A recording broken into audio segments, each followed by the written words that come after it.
Hello, my name is Emily Carpenter. And I'm the crouching dragon hidden knitting. One more time. Bloopers, cuts. 3, 2, 1, cuts.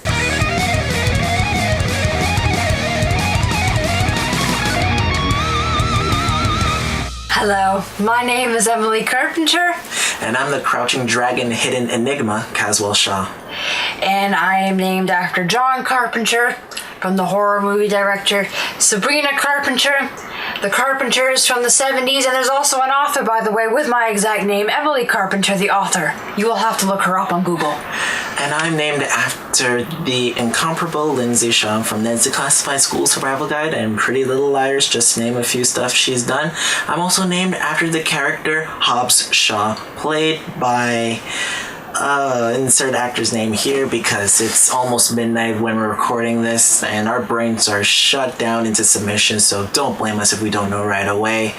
And Hobbs is from the Fast and Furious series, and speaking of Fast and Furious, we are working pretty fast these last few days and we are furiously bringing out to you episode 8 of the Em&Cas Vodcast. Episode 8 indeed, ladies and gentlemen. 4. So 4 times 2 is 8. Exactly. That's your math lesson for the day, kids. 4 plus 4 equals 8. 4 times 2 is also 8. Exactly. So that being said, ladies and gentlemen, today I'm going to be talking to you about my treacherous work experiences. Following up on the last 2 episodes as to how dismal our lives have been, just because of those moments that have happened, we've continued that trend for, I guess, the next 2 episodes to come, or at least until we can actually come to a conclusion. Maybe this will be the conclusion. We'll just have to see. And as my co-hostess said, she has a lot of firings that will put the last 2 stories that we have shared with all of you to shame. Yes. So in today's episode, I mean, you're more than welcome to do a commentary you'd like to talk about. Yeah, of course. Yes. I could just weigh in whenever I can. I mean, this is still your story. Think of it as when we put out our inaugural episode, we were talking about signs that your ex is secretly not over you, and I was just weighing in because I obviously can say I never had a stalker, and all I can do is really empathize with what you're going through. I can't 100% understand it compared to things like being fired. You've had a multitude of jobs in the past, whereas I've only had one job. Yeah. The season was just over. I was working the Christmas holidays, and when January came, it was New Year's, and we were working the final shift, which was the first week of January, and that's when they shut down because it's not a regular store. It's like a pop-up. We're there. We're celebrating the holidays, and then we're gone. We're celebrating the new year with being out of the job. Fantastic, with the minimum wage increasing as well. $14 an hour here in Ontario. I had my first 2 jobs were both call centers. One was in 2015. I was working for a company called it was a company that sold windows and doors, so we're going to call them Dingman Windows and Doors. Privacy. Solid title. Dingman Windows and Doors. And they only lasted... I actually quit that job. She never fired me. Oh yeah? Why'd you quit? She threatened several times to fire me, but she actually was never able to. And you know what the funny thing is? I walked out of the job while my boss was in the bathroom. She was in the washroom, and I literally curtailed it out of there. I grabbed all my stuff, my belongings, my bag, my cell phone, everything, and then the minute that I left, she called me on my cell phone. So she immediately knew you were gone? No, she immediately knew that, she's not firing me. She clearly wants me back. Why else would she call me? Okay, what was the reason why she called you? I don't know. I never answered. No, you didn't pick up. She didn't pick up. So basically your boss was giving you shit, and you decided, F this, I'm out, grabbed all your stuff, walked out while your boss was on the crapper. Basically. You're f***ing lying. No, I'm not lying. This is 3 years ago. This is 2015. I'm dead serious. Oh my god. Well, kicking it off with a bang. Yeah, kicking it off with a bang. That was the very first job that I quit. It was under the table. Never filed taxes. Oh, never do that. I know. That's why I left. My dad told me never to take jobs where they just pay you under the table. That's why I left. Make sure you get direct deposit. They were horrible. They were on Craigslist, too. Oh, That's why. That's why. That's a sign. Yeah, I found them on Craigslist. Not necessarily, though, because I did a second under-the-table job with another call center here in Toronto. No. Not through Craigslist. Through a government-run employment agency. That employment agency had a job posting from an under-the-table call center. You're telling me a government-related job has an under-the-table way of paying? A government-related employment agency, not job, employment agency, where they help people find jobs, an employment center. Oh, you know. Okay, so why would a government-operated employment agency have some kind of under-the-table payment? Because they don't care. They're the meat grinders, Caswell. That's what they are. You put the meat inside the grinder. You're the people. They grind the meat out just like they grind the people out. Yeah. That's how much they care about you. Yeah, not so much as grinding meat, more like beating their meat off of our own sorrows, so. Basically. Anyway, they don't give a damn about their posting. And then when I complained to them about it, they said, oh, okay, I'm so sorry that your job developer left. We'll try and find you a different one. But look at the price. At least they may be underpaying you, but at least you don't have to pay any taxes. What the f*** is that nonsense? What kind of an employment agency talks like that, people? Welcome to the many different employment agencies here in downtown Toronto. Or at least the shitty ones that Emily keeps finding, which is amazing as to how much... It's amazing how much things just fly in your face like that. Yeah, I know, right? You know who you are. You know who you are. Downtown Toronto. I won't say the specific location because that will be giving it away. Anyway, they're west downtown. That's all I'm going to say. So, moving right along, I worked for this company for 13 months, if you can believe it, only because of the flexible job schedule.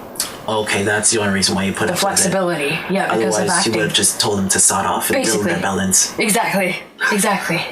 Sod off completely. Sod off, you sodding bloke. Go diddle your bellend, you numpty. Exactly. So, anyway, they were very flexible because if I wanted to cancel within 24 hours, if I had like a background gig or an audition or something that I had to cancel within 24 hours, you could cancel within 24 hours. Okay. That was flexible. Alright, that's good. At least they gave you that kind of... At least they gave you some kind of leverage in terms of schedule. Yeah, so that flexibility, that's why I stayed with them as long as I did. And then that was the second job that I had, and then they had the nerve to fire me on my birthday. What? You got fired on your birthday? Yeah, last year. Yeah, on my birthday, December 5th of last year. Yeah. Ask you how you are, you just have to say that you're fine when you're not really fine. You just can't get into it because they would never understand. Nice girl, huh? And her boyfriend worked there. That's the interesting part. She was a team leader. Yep, he's just walking away in disgust. He is utterly ashamed right now. He is just Caswell beyond shocked in disgust. How does that make any sense, right? Exactly. So this is what shall be called the Cas and Em Vodcast, aka a vodcast of very dire events or very dire circumstances. Instead of saying a series of unfortunate events, because you don't want to copy Lemony Snicket. Because it's copyright. Exactly. We're going to call it the Cas and Em Vodcast of a what did I just say? Not a series. What did I just say? What you said was... We're tired. Forgive us. It is after midnight.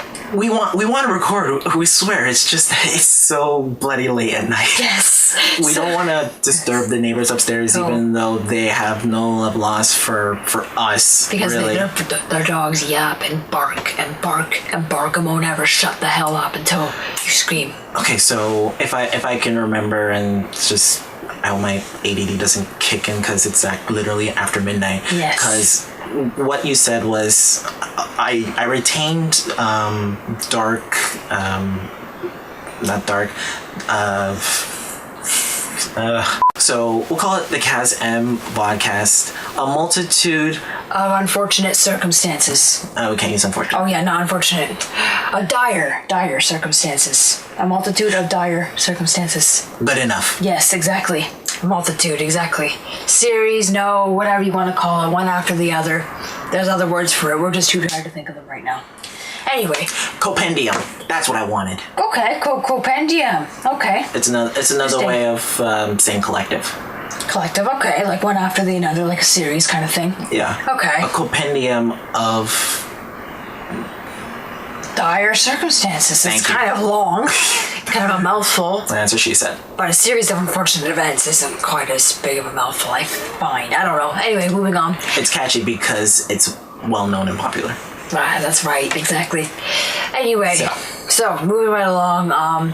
So basically, the team leader, she was a girl. She told me off because I don't want to pay, anywhere between $80 to $100 for a brand new headset. Why should I provide my brand new headset when you guys are paying me minimum wage? Like, I'll end up spending an entire 8-hour shift on one freaking headset because other people abuse the headsets, other coworkers of mine abuse the headsets. So why should I be expected? So basically, when one jerk off ruins a set of headsets, it just basically ruins it for everybody. Basically. But why? So now we're expected, ever since the new management change, we're expected now to buy our own headsets, interestingly enough. Oh, well, that's fair. Yeah, real fair. Actually, there's only one other good thing about this job, trying to remain positive. I won a $200 gift card from the Scarborough Town Center at their Christmas party. Oh, good. $200 gift card. Something good came out of it. There was a fucking silver lining. Not even a silver lining, like a bronze lighting. Yeah. That was good. $200 gift card. A year before they fired me on my birthday, I got a $200 gift card from them. Okay! How interesting. Oh, good. You get fired on your birthday. But hey, here's the consolation prize. Here's $200 to a gift card of whatever the hell you want to use it on. Before we fire you a year later. Alright, good. Here's your money. Now f*** off. Exactly. So continuing on, so the team leader, her boyfriend happened to be the manager there. And she had it out for me at the end. She's like, so Emily, there's going to be a problem. You need to come into the office and we need to talk. See, Emily, that was your first problem. You took a job where the manager and an employee were dating each other. No, they weren't though when I first started working there. They weren't the first 6 to 10 months I was working there. It didn't start, Caswell. Okay, as long as you didn't take the job when they were together. No. That would have been more painful. No. She got her boyfriend the job when I was working there. I'd been working there for about 9-10 months by the time he was working there. Okay. They switched the management. The management switched within, I'd say, 8 months of me working there. 8 months? I was working there for 8 months and then the management switched. Okay. They had a better management beforehand. See, that's the thing. You get accustomed with something good and then something else comes along that's just subpar at best. Yeah, it was a decent job when the old management was there. Why do you think I got the $200 gift card? Because they were nice management. Like with management itself, I mean, subpar is actually sugarcoating it, to put it lightly, because subpar means that your best is just below average. It's like it's like your boss was a turtle. Nature's D student. Exactly. So continuing on, 2017 was the absolute worst year for me in terms of jobs.